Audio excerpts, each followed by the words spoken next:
Hello students, कैसे हैं आप सभी लोग। उम्मीद करता हूँ अच्छे होंगे, खुश होंगे, मजे में होंगे। माय डियर स्टूडेंट्स, आज का जो सेशन है काफ़ी बेहतरीन सेशन होने वाली है। मैं जो आपको आज पढ़ाने के लिए आया हूँ, मैं जो आज बताने जा रहा हूँ आपको, एक काफ़ी बेहतरीन चीज़ बताने जा रहा हूँ। गौर से समझिएगा। आप चाहे किसी भी कॉम्पिटिटिव एग्जाम्स की प्रिपरेशन कर रहे हो, किसी भी, उसमें अगर इंग्लिश का पेपर पूछा जा रहा हो तो उसमें भी आपको अच्छा सा स्कोर करना पड़ेगा, अच्छे मार्क्स लाना पड़ेगा ताकि सिलेक्शन हो पाए। सिलेक्शन पाना होगा तो हर पेपर में आपको अच्छा मार्क्स लाना पड़ेगा, इंग्लिश में भी। अब आप में से बहुत सारे ऐसे बच्चे हैं जो बोलते रहते कि सर इंग्लिश तो मैंने पढ़ा लेकिन अच्छे स्कोर नहीं कर पाता हूं क्योंकि अच्छे से लिख पढ़ और समझ नहीं सकता हूं। एक कारण जानते हैं? क्योंकि आप सीक्वेंस वाइज नहीं पढ़े, जहां से मन तहीं से आप चैप्टर स्टार्ट कर देते, नहीं, सीक्वेंस वाइज। इसी चैनल पर सूर्या सर इंग्लिश वाले पर जाइए, नीचे एक वीडियो मिलेगा, उस वीडियो में आप पढ़िएगा, देखा होगा कि इंग्लिश की शुरुआत कहाँ से करें। उसमें एकदम हम टॉपिक वाइज बताया हूँ कि इंग्लिश का जब शुरुआत करते हो तो पहले कौन से टॉपिक को पढ़े, पहले कौन से टॉपिक को पढ़े, उसके बाद कौन से टॉपिक को पढ़े, कौन से चैप्टर को स्टार्ट करें, कैसे पढ़े सीक्वेंस वाइज, ताकि हिंदी बैकग्राउंड के बच्चे को भी इंग्लिश एकदम हलवा लगे, पानी लगे और बेहतर तरीके से इंग्लिश सीखे। चलिए स्टार्ट करते हैं माय डियर स्टूडेंट्स। आज का जो वीडियो है टेंस का, क्या टेंस का, सही सोना, टेंस का। घबराओ मत कि टेंस बहुत लॉलीपॉप है बब्बू। टेंस से बहुत ज़्यादा सवाल पूछे जाते हैं, टेंस से बहुत ज़्यादा सवाल पूछे जाते हैं और कई बार पढ़ने के बावजूद भी बच्चा गड़बड़ाता है। क्यों? क्योंकि वो रटता है। मैं आज रटाने नहीं आया हूँ, समझाने आया हूँ। और मैथ्स जानते हैं ना, मैथ्स आप लोग पढ़ते होंगे, मैथ्स की तरह इंग्लिश को पढ़ेंगे। तो कॉपी कलम को खोल के रखिए, नोट करते चलिएगा। अगर पढ़ाने के साथ साथ, पढ़ने के सुनने के साथ साथ नोट्स नहीं होगा तो स्क्रीनशॉट ले लीजिएगा, बाद में नोट कर लीजिएगा। लेकिन गौर से समझिएगा, दिक्कत होगा कमेंट करके बताइएगा। चलिए स्टार्ट करते हैं, है ना। चलिए प्यारे स्टूडेंट्स, टेंस, टेंस क्या है मेरे साथ गुनगुनाइएगा। मेरे साथ गुनगुनाने से क्या होगा, आपको ध्यान आ जाएगा, सीख जाओगे। अरे भाई, कॉपी में लिखने का बड़ी बात नहीं है। पूरे दुनिया में पूरी किताब भरा पड़ा है पूरे रोड पे, कॉपी किताब में लिखा हुआ है, तो फिर टीचर की जरूरत क्यों पड़ती है भाई। इसलिए समझिए, मैथ्स की तरह बताऊंगा आज टेंस, गौर से समझिए। टेंस, टेंस क्या है? कहेगा सर टेंस का मतलब क्या होता है? टेंस का मतलब होता है काल। मैं कहूंगा बच्चे, काल का मतलब क्या होता है? आप कहोगे कि सर काल का मतलब होता है, जैसे कि नहीं कहते अपने दोस्तों को, दोस्त रमन, सुमन, आज जो है ना, अभी काल मेरा खराब चल रहा है, अभी मुझे कहीं मत ले चल। तुम्हारा काल खराब है, तुम्हारा समय खराब चल रहा है, उसका काल खराब है मतलब उसका समय खराब है। यानी काल से आपको समय का पता चल रहा है, मतलब टाइम का अनुभव हो रहा है। क्या हो रहा है बाबू? टाइम का अनुभव हो रहा है। और मैं एक मजे की बात बताता हूं, इस धरती पर ऐसा कोई समय है जिस वक्त कोई ना कोई काम ना हो रहा हो। गौर से सुनिएगा, इस धरती पर ऐसा कोई वक्त है, ऐसा कोई समय है जिस वक्त कोई ना कोई काम ना हो रहा हो। हर वक्त कोई ना कोई काम हो रहा होता है। और हर वक्त जब भी आप कोई ना कोई काम कर रहे होते हैं, उस वक्त कोई ना कोई समय हो रहा होता है। मतलब गौर से समझिएगा, हर समय जब भी आप कोई ना कोई काम कर रहे हैं, उस वक्त कोई ना कोई समय हो रहा होता है, कुछ ना कुछ समय हो रहा होता है। और जब भी कुछ ना कुछ समय हो रहा होता है, उस समय कुछ ना कुछ काम हो रहा होता है। हो रहा होता है कि नहीं? हो रहा होता है। यानी टेंस का जो रिलेशन है बच्चों, टेंस का रिलेशन दो चीजों से है, एक टाइम से है और एक वर्ब से है। किससे है? वर्ब से। मैं ऐसा क्यों लिखा, गौर से समझिए। मान लीजिए अभी आप पढ़ रहे हो, तो अभी जो पढ़ने का काम कर रहे हो ये वर्ब है, काम है, लेकिन अभी घड़ी का समय भी तो कुछ चल रहा है। आपके बगल में आपका मित्र सो रहा है, तो क्या समय रुका हुआ है? नहीं, चल रहा है। तो दुनिया में, धरती पर हर वक्त कोई ना कोई काम हो रहा होता है और हर समय जब भी काम हो रहा होता है, उस समय कोई ना कोई समय हो रहा होता है। यानी टेंस का रिश्ता टाइम और वर्ब दोनों से है। अब मैं पूछूंगा बाबू टाइम कितने होते हैं? आप कहोगे कि सर टाइम तीन तरह का होता है। एक पास्ट टाइम, कौन से टाइम बाबू? Past time. सेकेंड आप प्रेजेंट टाइम, प्रेजेंट टाइम। और थर्ड जो होता है बच्चे, ये होता है फ्यूचर टाइम। क्या होता है बच्चे? Future time. जरा एक बात गौर से समझिएगा, ये एक टाइम है, ये क्या है? समय। Past time, present time, future time, ये एक समय है, ध्यान रखिएगा, समय है। और एक बात बताइए, इस सभी समय में कोई ना कोई काम हो रहा होगा कि नहीं हो रहा होगा? हो रहा होगा। और जब भी कोई काम हो रहा होगा, उस वक्त कोई ना कोई समय हो रहा होगा कि नहीं हो रहा होगा। ये एक वर्ब लिखा हुआ है। क्या लिखा हुआ? वर्ब। वर्ब का मतलब हिंदी में काम होता है। क्या होता है बच्चे? काम होता है। अब जरा गौर से समझिए, काम कौन करेगा? कोई जीव, कोई प्राणी, मैं, आप, कोई भी। अब एक बात बताइए, आप फिल्म देखते हैं? आप फिल्म देखते हैं? फिल्म में एक हीरो होता है, एक हीरोइन होता है, बहुत सारा मतलब कि कलाकार होते हैं। एक बात बताता हूं, मान लीजिए अक्षय कुमार, शाहरुख खान, अजय देवगन, ये सब एक हीरो है, आमिर खान, ये सब हीरो है। अब एक बात बताता हूं, एक हीरो 4 फिल्म का साइन किया हुआ है और 2 दिन इस फिल्म के सेट पर जाता है शूटिंग के लिए, 2 दिन उस फिल्म के सेट पर जाता है, 2 दिन उस फिल्म के सेट पर जाता है। अब गौर कीजिए, जब वो फिल्म शूटिंग करके घर पर आता होगा, अपने बीवी बच्चे के पास आता होगा, तो किस कैरेक्टर में आता होगा? ओरिजिनल कैरेक्टर में। अगर अक्षय कुमार की बात करें तो वो अक्षय कुमार के रूप में आता होगा। लेकिन कल होकर के जिस कहानी के सेट पर जाएगा, उस कहानी के अकॉर्डिंग उसका हुलिया चेंज कर दिया जाएगा। मतलब कपड़ा पहनने के तरीका, बोलने के तरीका, फेस का, चेहरा देखने का तरीका। मेरी बात समझ रहे होंगे मैं क्या बोला? मैंने बोला कि अगर आप हीरो हैं, एक्टर हैं, तो अगर आप 4-5 फिल्म को साइन किए हैं, आप जिस भी फिल्म के सेट पर जाएंगे, उस फिल्म के कहानी के अकॉर्डिंग, यानी उस स्टोरी के अकॉर्डिंग आपके कपड़ा पहनने के स्टाइल, बोलने के स्टाइल, देखने के स्टाइल, फेस देखने का स्टाइल, हर स्टाइल अलग अलग होगा कि नहीं होगा? लेकिन व्यक्ति आप कितने हैं? आप तो अकेले हैं, जो भी आपका नाम है, लेकिन आप अकेला व्यक्ति अलग अलग रूप में काम करते हो कि नहीं करते हो? यानी कोई ऐसा व्यक्ति होगा जो अलग अलग रूप में काम करेगा, यानी इस काम को करेगा, यानी कि उस काम को अलग अलग रूप में करेगा, अलग अलग एक्टिंग करेगा, अलग अलग एक्शन में करेगा। उसको क्या कहते हैं बुआ? एक्शन। क्या कहते हैं बाबू? एक्शन कहते हैं। ध्यान रखना मेरी बातों को, एक्शन कहते हैं। क्या कहते हैं? एक्शन। Very good. अब जरा बात को समझिएगा, एक्शन। अब इस एक्शन को कैसे डिफाइन करेंगे? तो मान लीजिए एक इमेज में बना रहा हूं, एक इमेज में बना रहा हूं। ये मान लीजिए ये आपकी भाभी है, पसंद नहीं होगा तो गलियाना मत, ठीक है? पसंद कर ही लेना। ये आपके भाभी है, नजर न लगे तिल लगा दिए। अब जरा गौर से समझिए, आप कहीं से आप आए, भाभी चुपचाप मुंह चुआए बैठी हुई है, आप उनको कहेंगे, ए भाभी ये क्यों मुंह चुआई हो, लो ठंडा पियोगी, थम्स अप पियोगी, कोको कोला पियोगी? आपने उसको कोको कोला दिया, उसने ससुरी कोको कोला पीना शुरू कर दिया। जैसे ही वो काम पीने का काम शुरू कर दिया, यानी वो काम कॉन्टिन्यूअस करना हो गया। क्या कहलाएंगे वो? कॉन्टिन्यूअस कहलाएंगे। क्या कहलाएंगे? कॉन्टिन्यूअस कहलाएंगे। और एक मानव इंसान है या कोई भी इंसान हो, कोई भी जीव हो, कोई भी काम जब शुरुआत करते हैं तो काम कंप्लीट भी तो होता है कि नहीं होता है? जब आप सोने जाते हैं तो सो करके उठते भी तो हैं। जब आप क्लास में इंटर करते हैं तो क्लास से बाहर भी तो आते हैं। जब टीचर सब्जेक्ट शुरुआत करते तो सब्जेक्ट को अंत करके बाहर भी तो निकलते हैं। यानी हर वो काम एक वक्त में शुरू होता है तो एक वक्त में कंप्लीट भी होता है। यहां शुरू हुआ, चल रहा था कंटिन्यूअस, जब ये कंप्लीट हो जाएगा तो इसी को हम क्या कहते हैं बच्चे? परफेक्ट कहते हैं। क्या कहते हैं? परफेक्ट कहते हैं। और एक मानव जीवन में एक साइकोलॉजिकल फैक्ट है, हम में से ज्यादातर स्टूडेंट या हर कोई व्यक्ति कुछ काम बचा रह जाता है और आप कह देते हो कि हाँ हाँ हो गया। आप मान लीजिए भाभी को आपने इस कोको कोला पीने को ले दिया था, जैसे वो पी रही है तो काम चल रहा है, कंटिन्यूअस हो गया। आप कहेंगे भाभी पी ली, हो गई खत्म? तो हाँ जी हो गई।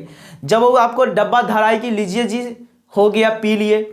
जब देखिएगा कि वहां पर अगर वो सही में पूरा पी गई तो काम हो गया परफेक्ट, मतलब वो कंप्लीट कर दिया काम, पीने का काम कंप्लीट कर दिया। लेकिन अगर थोड़ा बहुत बचा रह गया तो आप कहेंगे क्या भाभी थोड़ा बस बचा हुआ है, अच्छा लीजिए फिर से इसको पूरा कर दीजिए। अगर पूरा कर दिया तो परफेक्ट, अगर थोड़ा सा जो बचा है उसको भी अगर पूरा करेगा तो उसका काम, बचा हुआ काम फिर से कंटिन्यूअस पर होने लगेगा और परफेक्ट का बचा है तो इसका नाम पड़ गया परफेक्ट कंटिन्यूअस। क्या पड़ गया बाबू? Perfect continuous. और जिस वक्त वो भाभी बैठी हुई थी, किसके ख्यालों में खोई हुई थी, क्या सोच रही थी सुबह सुबह, न आप जानते हैं न मैं जानता हूं, मैं कैसे भला जानूंगा, वो आपकी भाभी, आप समझिए। तो वहां पर जरा गौर से समझिए, वो कहां खोई हुई है कोई नहीं जानता। यानी कि जब कुछ नहीं पता तो वो इंडेफिनिट कहलाता है। क्या कहलाता है बच्चे? इंडेफिनिट कहलाता है। इनडेफिनिट कहलाता है। गौर से समझिए, यानी कि आपका जो एक्शन है ना, एक्शन कितने रूप में काम किया? 4 रूप में काम किया। इनडेफिनिट के रूप में काम किया बाबू, इनडेफिनिट के रूप में काम किया। नेक्स्ट जो है आपको कॉन्टिन्यूअस के रूप में काम किया। थर्ड जो है आपका परफेक्ट के रूप में आपने काम करवाया। और फोर्थ नंबर पर जो आता है परफेक्ट कॉन्टिन्यूअस, यानी आपका जो एक्शन है भर काम करने का, ये 4 रूप में काम करेगा और इस तीनों समय में काम करेगा। अलग अलग समय में अलग अलग रूप में काम करता है। यह है काम करने का रूप, काम करने का एक्टिंग, और यह है काम करने का समय। जिस वक्त काम होता होगा उस वक्त कोई ना कोई समय होता होगा। अब जब गौर से समझिएगा, यहाँ तक में कोई दिक्कत बच्चे, कोई दिक्कत? अगर दिक्कत है तो मुझे बताइए कि सर यहाँ पर दिक्कत, कमेंट के जरिए बताइएगा। अच्छा लगा यार, लाइक कर देना, शेयर कर देना, सब्सक्राइब जरूर कर देना, एकदम बारीकी से समझाऊंगा। देखो 5 मिनट 2 मिनट में शॉर्ट्स वीडियो नहीं है, ये फैक्ट चेक नहीं है। आप पढ़ने आए हैं तो सटुटिया के चक्कर में मत पढ़िए, ठीक है? लंबे लंबे सेशन बनाएंगे तभी ना आपको मतलब कि पूरा चीज एक जगह मिलेगा, तो आपको समझने में पढ़ने में दिक्कतें नहीं होंगी। आई होप कि यहाँ तक में कोई दिक्कत न दिक्कत तो इसको मिटाएं। आप इसका स्क्रीनशॉट ले लीजिए, अगर नोट कर रहे थे तब कोई दिक्कत नहीं, इससे आगे मैं बताऊंगा। अब पढ़ूंगा एक्शन का फॉर्म। क्या पढ़ूंगा बाबू? वर्ब फॉर्म, वर्ब फॉर्म यानी कि वर्ब का एक्शन का फॉर्म स्टार्ट करूंगा, तो इसको स्क्रीनशॉट ले लिए। अब मैं अगला स्लाइड पे चल रहा हूं, इसको मिटा रहा हूं, गौर से समझिएगा। आपने नोट कर लिया कि मैंने बोर्ड पर जो दिया था आपने पूरा नोट कर लिया। अब मैंने क्या बोला? रोल ऑफ वर्ब, यानी कि वर्ब का रोल नहीं पढ़ेंगे, अभी वर्ब का फॉर्म पढ़ेंगे, यानी एक्शन का फॉर्म पढ़ेंगे। तो आप यहां पर पढ़िए वर्ब का फॉर्म। क्या पढ़ेंगे बाबू? वर्ब का फॉर्म पढ़ेंगे, वर्ब का फॉर्म पढ़ेंगे। दिख रहा है? नहीं दिख रहा है? थोड़ा सा और नीचे लिख देते हैं।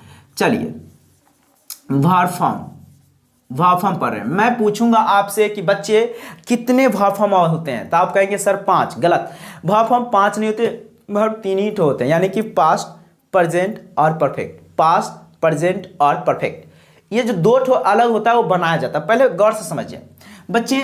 फर्स्ट होते हैं first form of verb, first form of verb. First form of verb को आप शॉर्ट में आप क्या कहते हो? इस रूप में लिखते हो, लिखते थे ना ये बच्चे। ये कौन सा टेंस कहलाता है? प्रेजेंट टेंस कहलाता है। क्या कहलाता है बच्चे? प्रेजेंट टेंस कहलाता है। अब इसको प्रेजेंट टेंस भी कह सकते हो या प्रेजेंट इंडेफिनिट भी कहोगे, दिक्कत नहीं है बच्चे। एक बात तो ये हो गया। दूसरी बात ये है कि फर्स्ट फॉर्म ऑफ वर्ब जो होते हैं प्रेजेंट टेंस कहलाते हैं, और ये जन्मजात प्लूरल होते हैं। क्या होते हैं बाबू? प्लूरल होते हैं। कोई दिक्कत इसमें? जन्मजात प्लूरल होते हैं। ये तो हो गया 1 नंबर। दूसरी है बाबू सेकेंड फॉर्म ऑफ वर्ब। क्या होता है बुआ? Second form of verb. Second form of verb को आप शॉर्टकट में ऐसे लिखते थे ना, इसको आप कौन सा टेंस कहोगे? इसको आप पास्ट टेंस कहोगे। क्या कहोगे बुआ? पास्ट टेंस कहोगे। थर्ड का जो है बाबू, third form of verb, third form of verb, third form of verb जिसको आप V3 कहते हो, इस तरह V3 V1 V2 बोलने गलत लैंग्वेज है, उसको ऐसे नहीं बोलिएगा। आप फॉर्म ऑफ वर्ब में बताएंगे, इसको आप कौन सा फॉर्म क्या कहेंगे? आप परफेक्ट टेंस कहेंगे या परफेक्ट फॉर्म कहेंगे, दोनों सही है। और जब आपका 4th नंबर पर जब आता है वर्ब का ING, यानी कि वर्ब में फर्स्ट फॉर्म में ING वाले, यानी ING form of verb, ING form of verb, जिसको आप शॉर्टकट में क्या लिखते हो? इस रूप में आप लिखते थे। इसको आप कौन सा टेंस कहोगे? कॉन्टिन्यूअस टेंस या कॉन्टिन्यूअस फॉर्म, कॉन्टिन्यूअस टेंस या कॉन्टिन्यूअस फॉर्म, जो भी आप कह सके कहिए। इसके बाद एक और आता है बच्चे, वर्ब के फर्स्ट फॉर्म में ES या S जोड़ देते हैं, यानी ए वाले form of verb, form of verb, जिसको आप शॉर्टकट में वर्ब का 5th फॉर्म ऐसे कहते हैं। ये 5th फॉर्म 4th फॉर्म, ये लैंग्वेज गलत है, मैं बार बार बोल रहा हूँ, ठीक है? यहाँ पर देखिए, ये आपको प्रेजेंट टेंस ही कहलाता है। क्या कहलाता है बाबू? प्रेजेंट टेंस कहलाता है। क्या कहलाता है? प्रेजेंट टेंस कहलाता है। लेकिन ये भी, ये जो जन्मजात सिंगुलर होता है, क्या होता है बाबू? सिंगुलर, सिंगुलर होता है। अब जरा गौर से समझना, मैं आपको यहां के बाद प्रैक्टिस करा रहा हूं कि कैसे होता है। आपके वर्ब कितने होते हैं? वर्ब आपके पास 3 होते हैं, यानी पास्ट, प्रेजेंट और परफेक्ट, ठीक है? लेकिन ये जो दोनों जो जुटा, ये आपको बना हुआ, देखिए वर्ब के फर्स्ट फॉर्म में ही ING लगा दिए तो कंटिन्यूअस फॉर्म बन गया। आपके वर्ब के फर्स्ट फॉर्म में ही ES या S जोड़ दिए तो आपको यानी कि सिंगुलर फॉर्म बन गया। तो ये दोनों बना हुआ है, ये मेनली आपका तीनों पढ़ना है। अब जरा गौर से समझिए, यहां है प्ले। क्या है बाबू? प्ले। प्ले मतलब होता है खेलना। ये वर्ब का फर्स्ट फॉर्म है। क्या है? वर्ब का फर्स्ट फॉर्म है। तो वर्ब का फर्स्ट फॉर्म क्या कहलाता है? अब जरा गौर से समझो, वर्ब का फर्स्ट फॉर्म क्या कहलाता है? आपका वर्ब का फर्स्ट फॉर्म प्रेजेंट टेंस कहलाता है, प्रेजेंट टेंस कहलाता है। अब यहां पर देखिए, तो ये वर्ब का फर्स्ट फॉर्म क्या कहलाएगा? प्रेजेंट टेंस कहलाएगा। चलो ठीक है जी। अच्छा, ये प्लूरल कहलाएगा कि सिंगुलर कहलाएगा? तो कहेगा सर ये प्लूरल कहलाएगा। क्या कहलाएगा? प्लूरल कहलाएगा। अच्छा ठीक है। अगर इसी प्ले में बच्चे अगर हम यस जोड़ दिए तो कौन सा टेंस कहलाएगा? कहेगा सर ये वर्ब का 5th फॉर्म है, यानी ES या S वाली फॉर्म है, तो ये भी हमारा प्रेजेंट टेंस ही कहलाएगा। क्या कहलाएगा? प्रेजेंट टेंस कहलाएगा। और जब ES या S जुट जाता है तो ये सिंगुलर फॉर्म कहलाता है। क्या कहलाता है बुआ? सिंगुलर फॉर्म कहलाता। यहाँ पर देख लीजिए, है कि नहीं है। अब जरा एक और बात पढ़ लीजिए, जैसे कहेंगे रीड, रीड क्या है, ये वर्ब का फर्स्ट फॉर्म है, तो वर्ब का फर्स्ट फॉर्म क्या कहलाता है, प्रेजेंट टेंस कहलाता है। और वर्ब का फर्स्ट फॉर्म क्या कहलाता है, वो प्लूरल की सिंगुलर, प्लूरल कहलाएगा। ठीक है, याद हो गया। अगर इसी रीड में यस जब हम जोड़ देंगे तो ये सिंगुलर कहलाएगा, कौन सा टेंस कहलाएगा, प्रेजेंट टेंस कहलाएगा। और कौन सा फॉर्म कहलाएगा, यानी कि सिंगुलर की प्लूरल, तो सिंगुलर कहलाएगा। कोई दिक्कत है इसमें, नो दिक्कत। और इसी फॉर्म में जैसे प्ले था, प्ले आईएनजी जब जोड़ देंगे तो जब ये आईएनजी जुट जाता है तो ये कॉन्टिन्यूअस फॉर्म कहलाता है। क्या कहलाएगा बुआ, ये कॉन्टिन्यूअस फॉर्म कहलाएगा। क्या कहलाएगा, कॉन्टिन्यूअस फॉर्म कहलाएगा। और जब इसी प्ले में या यहाँ देखिए, अभी यहाँ परफेक्ट है, परफेक्ट वाला भी आप धीरे धीरे सेंटेंस में बन जाएगा, कोई दिक्कत यहाँ पर, नो दिक्कत। अब यहाँ पर हम सेंटेंस लिख रहे हैं, इसको मिटा बाबू, ये एग्जाम्पल मैंने दिया था। अब ये क्यों पढ़ा, आप पूछोगे कि सर ये फॉर्म ऑफ वर्ब क्यों पढ़ा है। इसको पढ़ने से आप सेंटेंस पहचान लेंगे इंग्लिश टू इंग्लिश कि कैसे याद किया जाता है। याद नहीं करना है, बस लिखा हुआ रहेगा और आप समझ जाएंगे कि कौन सा टेंस का। फिलहाल मैं बोलूँगा I speak English, I speak English, I speak English. Speak verb का फर्स्ट फॉर्म है कि नहीं है, वर्ब का फर्स्ट फॉर्म है। मैं पूछूंगा ये कौन सा टेंस है, तो कहेगा सर ये टेंस प्रेजेंट टेंस है। क्या कहेगा बाबू, प्रेजेंट टेंस, यानी प्रेजेंट इंडेफिनिट है। कैसे आपको पता चल गया प्रेजेंट टेंस है, क्योंकि वर्ब का फर्स्ट फॉर्म है, तो वर्ब का फर्स्ट फॉर्म क्या कहलाता है, प्रेजेंट टेंस कहलाता है। कोई दिक्कत, नो दिक्कत। अब यहाँ पे एक बात और पढ़िए, जैसे कहेंगे यू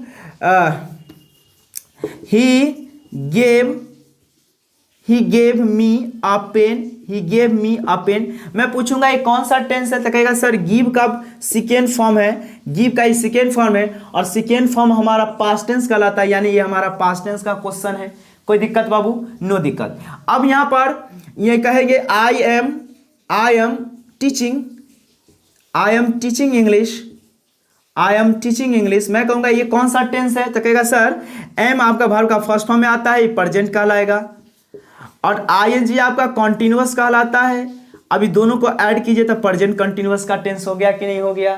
तो आप कोई English to English exam hall में जब इंग्लिश का पेपर मिलेगा, या आप जब तैयारी कर रहे हैं तो मैगजीन पढ़िएगा, न्यूज़पेपर पढ़िएगा, किताबें पढ़िएगा, पढ़ाइएगा, उस समय में क्या उसमें हिंदी लिखा रहेगा, नहीं लिखा रहेगा, तो आप कैसे समझेंगे कि सर ये कौन सा टेंस है, ये क्या कहना चाह रहा है। तो इंग्लिश टू इंग्लिश समझना पड़ेगा। तो इस क्रियाकलाप को, इस एक्टिविटी से आपको इंग्लिश टू इंग्लिश समझने में कोई परेशानी नहीं होगी। आपने यहाँ तक देख लिया। अब जरा गौर से समझिए, अभी एक और चार्ट बना रहा हूँ रोल ऑफ वर्ब का, जिसमें देखिएगा गजब से आप समझ में आ जाएगा, पूरा समझ में आ जाएंगे। अब जरा गौर से समझ बाबू, क्या पढ़ेंगे हम, रोल ऑफ वर्ब। क्या पढ़ेंगे आप, role of verb. Third point है रोल ऑफ वर्ब। अब वर्ब का रोल पढ़ेंगे। क्या पढ़ेंगे बाबू, वर्ब का रोल पढ़ेंगे। अब यहां तक हो गया। अब इसके अलावा नोट करना है role of verb. Role of verb में देखिए वर्ब का रोल दो रूप में काम करता है। एक होता है स्टाइल, क्या होता है बाबू, स्टाइल। और एक होता है मेन वर्ब। क्या होता है बाबू, मेन वर्ब। अब स्टाइल को आप हेल्पिंग वर्ब भी सीधी सी बात बोल सकते हो। क्या बोल सकते हो बच्चे, हेल्पिंग वर्ब। क्या कहते हैं, हेल्पिंग वर्ब। हेल्पिंग वर्ब क्या कहेंगे इसको, हेल्पिंग वर्ब। और ये मेन वर्ब है। मेन वर्ब क्या होता है, जो मुख्य बात कहा जाता है, जैसे पढ़ना, लिखना, खाना पीना, सोना, जाना, टहलना, एग्जाम देना, ये सारा चीज मुख्य बात है। और हेल्पिंग वर्ब होता है अलग, सहायक क्रिया। अब इंग्लिश एक मोरोपिक सब्जेक्ट है। क्या है, एक मोरोपिक सब्जेक्ट है। इंग्लिश में कोई भी चीज फिक्स नहीं होता है। इंग्लिश में कोई भी चीज फिक्स नहीं है, वो पल भर में चेंज हो जाता है। अपनी काम के अकॉर्डिंग वो अपना नाम चेंज करता रहता है। तो जिसको आप हेल्पिंग वर्ब कहते हो ना, ये हेल्पिंग वर्ब भी होता है और मेन वर्ब का भी कहलाता है। और ये मेन वर्ब तो ऑलरेडी है, मतलब परमानेंट हेल्पिंग वर्ब नहीं होता। बचपन में आपने पढ़ा होगा, एक हेल्पिंग वर्ब, एक मेन वर्ब, एक हेल्पिंग वर्ब, एक मेन वर्ब। लेकिन अब हम लोग ऐसा नहीं करेंगे, पहले पार्ट को तो तोड़ेंगे। देखिए हेल्पिंग वर्ब। अब हेल्पिंग वर्ब में आपको कौन कौन सा फॉर्म पढ़ना है, देखिए बी फॉर्म। क्या पढ़ना है बाबू, बी फॉर्म। हेल्पिंग वर्ब के अंतर्गत, हेल्पिंग वर्ब के अंतर्गत बी फॉर्म। बी फॉर्म में आपको क्या पढ़ना है, is, am, are, was, were, was, were, ये आपका बी फॉर्म में आ जाता है। एक होता है पोजीशन फॉर्म। पोजीशन फॉर्म मतलब जिस पर अधिकार हो आपका, जिसमें जैसे हैव, हैज, हैड, ये आपका अधिकारवाचक वर्ब होता है। इसके बाद होता है एक एक्शन फॉर्म। क्या होता है बच्चे, एक्शन फॉर्म। एक्शन फॉर्म क्या कहलाता है, जैसे कि डू, डज, डिड, क्या होता है, डिड, ये होता है एक्शन फॉर्म। एक होता है बुआ मॉडल्स फॉर्म। क्या होता है, मॉडल्स फॉर्म। मॉडल्स फॉर्म में जैसे कि can, could, may, might, shall, will, should, would, used to, ought to. ठीक है जी, ये टोटल चीज। इसके बाद एक और होता है बाबू सेमी मॉडल्स। सेमी मॉडल्स का फॉर्म, सेमी मॉडल्स फॉर्म, जिसमें दो चीज आता है, नीड और डेयर। नीड और डेयर। यहां तक देखिए मेरे बात प्यारे बच्चों, ये आपका तमाम हेल्पिंग वर्ब है। क्या है ये, तमाम हेल्पिंग वर्ब है। क्या ये हेल्पिंग वर्ब है? No no no no no. अभी तो हम लोग ने सीक्वेंस को तोड़ा कि रोल ऑफ वर्ब में एक होता है स्टाइल, एक होता है मेन वर्ब। स्टाइल को हेल्पिंग वर्ब कहते हैं और हेल्पिंग वर्ब के अंतर्गत be form, position form, action form, modals form और सेमी मॉडल्स पढ़ा। अब इसमें टोटल आपका हेल्पिंग वर्ब है। लेकिन मैं एक बात कहूं, मजे की बात, ये परमानेंट नहीं है। अब आप बच्चे नहीं हैं, अब छोटे शिशु बच्चे नहीं है, 9th 10th 11th 12th के बच्चे नहीं है जिसको आप हेल्पिंग वर्ब बोलो, इसको मेन वर्ब बोलो। बच्चे मैंने क्या बोला, इंग्लिश एक मोरोपिक सब्जेक्ट है। मोरोपिक का मतलब होता है बहरूपिया। क्या होता है, बहरूपिया। ये काम के अकॉर्डिंग नाम चेंज करता है। तो ये हेल्पिंग वर्ब और मेन वर्ब दोनों कहलाता है। क्या कहलाता है, हेल्पिंग वर्ब, मेन वर्ब। अब यहां पर हम एक चीज लिखते हैं क्योंकि नीचे दिखेगा नहीं, तो यहां पर लिखता हूं। देखिए बी फॉर्म, ध्यान कीजिएगा, be form, position form, position form, action form और semi modals form. Semi modals form, ये जितने भी फॉर्म है ना, ये हेल्पिंग वर्ब भी होता है और मेन वर्ब भी होता है। ध्यान रखिएगा। इसमें कितना फॉर्म है, 1 2 3 4 5। इसमें कितने हैं, 1 2 3 4। आपको छठा क्या, मॉडल्स। इसको छोड़ करके जितने भी फॉर्म है, ये हेल्पिंग वर्ब भी होता है और मेन वर्ब भी होता है।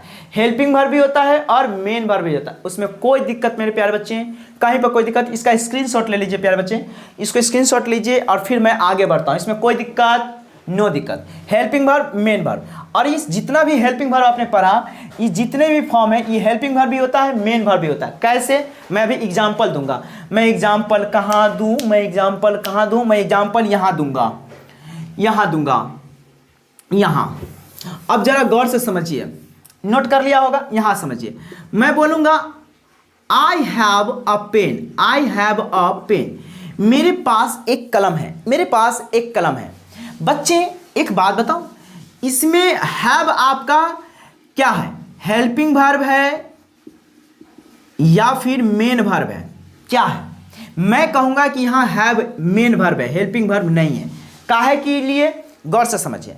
इस सेंटेंस में मेन वर्ब नहीं है, इस सेंटेंस में मेन वर्ब नहीं है। जब किसी भी सेंटेंस में मेन वर्ब नहीं होता है तो उसका हेल्पिंग वर्ब ही मेन वर्ब कहलाता है। फॉर एग्जांपल, इसको ऐसे समझते हैं। मैं पटना में रहता हूं, पटना में ऑफलाइन ऑनलाइन दोनों क्लास लेता हूं, आपको पता होगा। और मान लीजिए आप मेरा स्टूडेंट से 5 साल बाद, 10 साल बाद आप मुझसे मिलने आएंगे। जब पटना आएंगे आप सोचेंगे कि सर से मिलते हैं। मान लीजिए आप मेरे घर पे आएंगे और हम अपने फैमिली के साथ कहीं चले गए हैं काम से या घूमने, तो मेरा जो वॉचमैन होगा, क्या वो आपको अंदर आने देगा? आप कितनों कहेगा कि मैं सर का विद्यार्थी हूं, मैं पढ़ा हूं उनके यहाँ, आप मुझे उनके घर जाने दीजिए, जाने देगा? नहीं जाने देगा। क्यों? क्योंकि जब तक मैं उस घर में नहीं हूं, उस घर का मालिक कौन है? मैं। और जब तक मैं उस घर में नहीं हूं तब तक उस घर का मालिक कौन है? मेरा वही नौकर, मतलब कि जो वॉचमैन है वही। और जब मैं घर में रहूंगा तो क्या कहेगा? ठहरिए, मैं मालिक से पूछ लेता हूं, फिर मैं आपको जाने दूंगा। तो जब इस घर में मालिक नहीं है तो यही नौकर इस घर का मालिक कहलाएगा, यानी मेन वर्ब कहलाएगा। और इसी जगह पर देखिए, जैसे कि I have written a story, I have written a story. जरा गौर से समझना, यहां रिटेन मेन वर्ब ऑलरेडी है, मतलब इस घर में मेन मालिक है, तो ये हैव क्या कहलाएगा? हेल्पिंग वर्ब कहलाएगा। इस हैव में मेन वर्ब बोला था और इस हैव को हेल्पिंग वर्ब बोला। क्यों बोला? क्योंकि इसमें मेन वर्ब है, तो इसलिए ये हेल्पिंग वर्ब हो गया। इसमें मेन वर्ब नहीं था, इसलिए यही हमारा मेन वर्ब कहलाया। अब समझ में आया ना, यानी हेल्पिंग वर्ब और मेन वर्ब दोनों होता है। अब इसमें आई होप कि आपको कोई दिक्कत नहीं। अब इसका एक चार्ट बना देते हैं, जिस चार्ट के अकॉर्डिंग आपको कहीं कोई दिक्कत नहीं होगा समझने में। फिलहाल बच्चे गौर से समझिए, यहां तक में कोई दिक्कत मेरे प्यारे बाबू। चलिए, आप लोग बहुत मेहनत लगता है, बहुत अच्छे से सिखाऊंगा। बुआ एक बात मैं बताऊं, सीखने के पर्पज से पढ़ोगे तो आप शॉर्ट वीडियो के चक्कर में मत पढ़ो, क्योंकि शॉर्ट वीडियो लिलिपुटियन आप 9th 10th 11th 12th में नहीं, आप कंपटीशन के छात्र हैं, लाखों करोड़ों बच्चे के साथ आप फेस करेंगे एग्जाम, तो उसमें शॉर्ट कटिया चलने से आप बर्बाद हो जाएंगे, लूट जाएंगे। आपको लॉन्ग पढ़ना पड़ेगा। आप मान लीजिए ना, जो 2-3 घंटे के क्लास है उसको 10-10 मिनट में पढ़ाएंगे तो आपको लिंक गड़बड़ा जाएगा, और उसको 1-1 घंटे आधे-आधे घंटे में बांट देंगे तो आपको उतना लिंक गड़बड़ाएगा नहीं। अब जरा गौर से समझिए, इसी में मैं आपको बना देता हूं मेरे प्यारे बच्चों। यहां जैसे देखिए, ये है एक, यहां पर थोड़ी सी जगह है बी फॉर्म, वो दिखाई देगा, दिखाई देगा मेरे बाबू, दिखाई दे देगा be form. Be form, be form में आपको क्या क्या पढ़ना था? वर्ब के फर्स्ट फॉर्म में क्या होता है? एम और आर, एम और आर। और इसको सिंगुलर फॉर्म में क्या ले लेंगे हम? इसको इज, क्या ले लेंगे बुआ? इज। ध्यान रखिएगा, इसी चार्ट पर मैंने बना दिया इज। और इसी का सेकेंड फॉर्म क्या पर कहलाएगा? वॉज या वर। क्या कहलाएगा बाबू? वॉज या वर। इसी के परफेक्ट में क्या बनेगा बाबू? बीन। क्या बनेगा? बीन। और आईएनजी वाला में क्या बनेगा बुआ? बीइंग। क्या बनेगा? बीइंग। यानी फर्स्ट फॉर्म क्या था आपका? फर्स्ट फॉर्म था बी फॉर्म। क्या था? Be form. थोड़ा सा मैं इसको साइड कर देता हूं तो आपको दिखेगा, दिखा? हाँ, यानी बी फॉर्म। नेक्स्ट जो फॉर्म है बाबू, नेक्स्ट जो फॉर्म है, नेक्स्ट फॉर्म आपका क्या है? नेक्स्ट फॉर्म है आपका पजेशन फॉर्म। क्या हुआ? Possession form.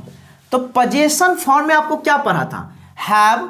हैव आपका वर्ब का फर्स्ट फॉर्म कहलाता है, हैव आपका वर्ब का फर्स्ट फॉर्म कहलाता है, और हैज आपका सिंगुलर फॉर्म कहलाता है। यानी कि ये फिफ्थ फॉर्म में, यानी सिंगुलर फॉर्म में चला जाएगा। हैव आपका फर्स्ट फॉर्म, यानी प्रेजेंट में कराएगा, प्लूरल कराएगा।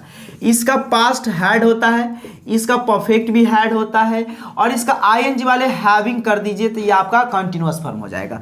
थर्ड था आपका एक्शन फॉर्म। क्या था बाबू? Action form. एक्शन फॉर्म में आपको क्या क्या पढ़ना है? डू। डू आपका वर्ब का फर्स्ट फॉर्म, यानी प्लूरल कहलाएगा, प्रेजेंट टेंस कहलाएगा।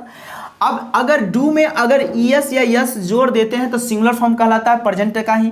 इसका पास्ट क्या होगा बाबू? डिड होगा। इसका परफेक्ट क्या होगा? डन होगा। और इसका कंटिन्यूअस फॉर्म क्या कहलाएगा बच्चे? आईएनजी जोड़ दीजिए तो कंटिन्यूअस फॉर्म होंगे। कहीं पर कोई दिक्कत, कोई परेशानी बच्चे? कोई परेशानी नहीं। एक और था ना बच्चे, सेमी मॉडल्स, क्योंकि देखिए बी फॉर्म में इजएमआर, वाज वर, आपका मेन वर्ब हेल्पिंग वर्ब दोनों होगा सेंटेंस के अकॉर्डिंग। पजेशन फॉर्म में हैव हैज हैड पढ़ना है, ये मेन वर्ब हेल्पिंग वर्ब दोनों होगा सेंटेंस के अकॉर्डिंग। एक्शन फॉर्म में do does did helping verb main verb दोनों होगा सेंटेंस के अकॉर्डिंग।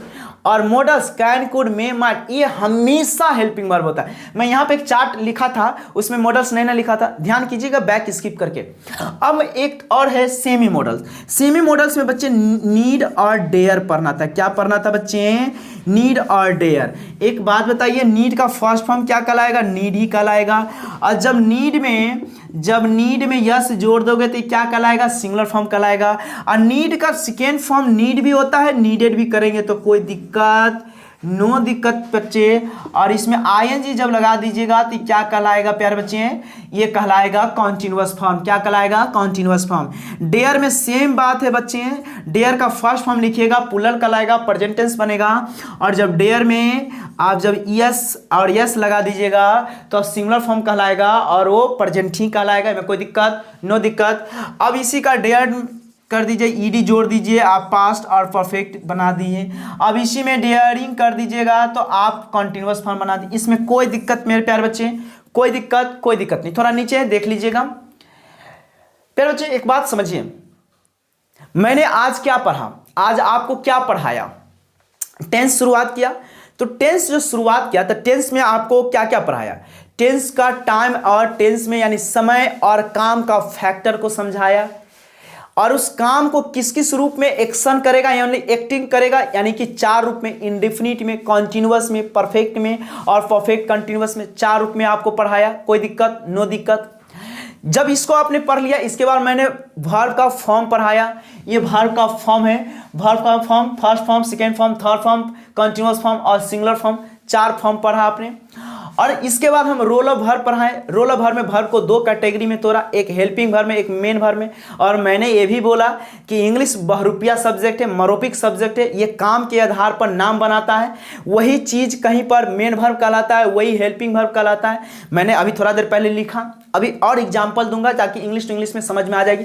अब मेरे प्यारे बच्चों, यहाँ तक अभी थोड़ा सा आप इसको मिटाएंगे, इसको आप स्क्रीनशॉट ले लीजिए और कुछ सेंटेंस दूंगा और उस सेंटेंस से आप पकड़ के बताइएगा कि सर ये सेंटेंस कौन सा टेंस का है।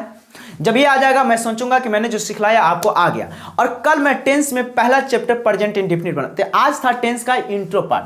अब गौर से समझिएगा बाबू, मैं ऊपर का मिटा रहा हूं। क्या मिटा रहा हूं? ऊपर का मिटा रहा हूं।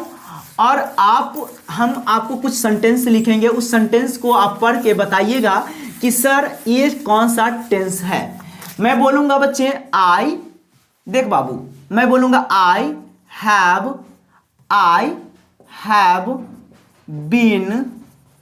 Have been teaching English, I have been teaching English for 5 years। अब मैं पूछूंगा आपसे बच्चे, ये कौन सा टेंस का क्वेश्चन है? हिंदी में तो लिखा नहीं है, इंग्लिश टू इंग्लिश आपको समझना है, तो कैसे समझेगा? हैव कौन सा फॉर्म है? हैव आपका फर्स्ट फॉर्म ऑफ वर्ब है। देखिए यहाँ हैव आपका फर्स्ट फॉर्म, यहाँ पर have first form of verb में था कि नहीं था? तो हैव आपका फर्स्ट फॉर्म ऑफ वर्ब था, यानी फर्स्ट फॉर्म क्या कहलाता है? आपको प्रेजेंट टेंस कहलाता है, प्रेजेंट टेंस कहलाया। बीन आपका क्या कहलाएगा? परफेक्ट। यहाँ क्या था बुआ? परफेक्ट था, आपने पढ़ा ना चार्ट में, अभी जब मिटा दिए होंगे तो आप देखे होंगे कॉपी में परफेक्ट था, तो बीन आपका परफेक्ट कहलाएगा। और आईएनजी आपको क्या कहलाता है? कॉन्टिन्यूअस कहलाता है। जरा इस तीनों को जोड़िए तो क्या बना? प्रेजेंट परफेक्ट कॉन्टिन्यूअस बना ना। कोई दिक्कत, कोई परेशानी? नो परेशानी। अब एक और sentence, you were reading English. आप जरा गौर से समझिए बुआ, ये कौन सा टेंस है? Was second form of verb है कि नहीं है? तो second form of verb past tense कहलाता। और ये आईएनजी आपको कंटिन्यूअस कहलाता। दोनों को ऐड कीजिए तो पास्ट कंटिन्यूअस। यानी देखिए, इंग्लिश टू इंग्लिश समझने में कोई दिक्कत। बच्चे मैं क्यों पढ़ाया हूँ? देखिए, पहले जो बचपन में 9th 10th और 11th 12th में जो हम लोग इंग्लिश पढ़ते थे, इसमें हिंदी से इंग्लिश पढ़ाया जाता था, और यहीं पर हम लोग गलत कर गए। क्योंकि आने वाले समय में एग्जाम में आपको हिंदी से इंग्लिश नहीं चलता है बच्चे, इंग्लिश टू इंग्लिश रहेंगे। वहां पर आपको समझना पड़ेगा इंग्लिश के सेंटेंस को देख के कि कौन सा टेंस का है। आई होप कि आपको समझ में आ गया होगा मेरे प्यारे बच्चे। आज था टेंस का इंट्रो, कल मैं पढ़ाऊंगा टेंस का चैप्टर। जैसे प्रेजेंट टेंस का फाइल खोलेगा, फिर प्रेजेंट में 4 टॉपिक पढ़ाएंगे, फिर पास्ट का 4 पढ़ाएंगे, परफेक्ट फ्यूचर का 4 पढ़ाएंगे, टोटल पढ़ाएंगे, एक टॉपिक पढ़ाएंगे। बस इस चैनल को सब्सक्राइब करके रखो, शांति से आप पढ़ते चलिएगा और कमेंट के जरिए बताते चलिएगा कि सर हमें यहाँ पर दिक्कत हुआ। मैं फिर से उसको दोहराऊंगा, बताऊंगा। समझ रहे मेरी बात? चलिए, आई होप कि आपको समझ में आ गया होगा। जय हिंद।